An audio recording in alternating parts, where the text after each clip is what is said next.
আসসালামু আলাইকুম দর্শকবৃন্দ, আমি এখন দাঁড়িয়ে আছি ঢাকা শহরের অন্যতম বিনোদন কেন্দ্র ধানমন্ডি লেকে। এটি 1956 সালে প্রতিষ্ঠিত হয় এবং আয়তনের বিশালতার কারণে এর বিভিন্ন চত্বরে বিভিন্ন নামকরণ করা হয়েছে। আমি এখন দাঁড়িয়ে আছি বটতলায়। এখানে প্রচুর লোকের সমাগম হয়েছে।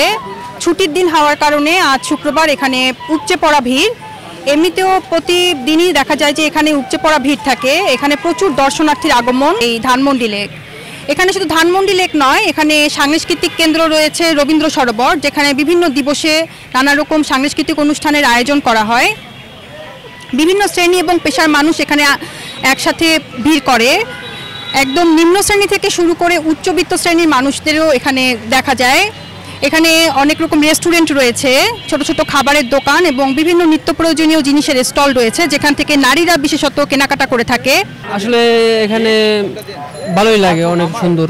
আজকের মতো এই ছিল আমাদের ধানমন্ডি লেক নিয়ে বিশেষ প্রতিবেদন। ইনশাল্লাহ অন্য কোনো সময় অন্য কোনো স্থানে যাব এবং সেই হিসাবে ততদিন পর্যন্ত আপনারা সুস্থ থাকুন, ভালো থাকুন। ধন্যবাদ সবাইকে।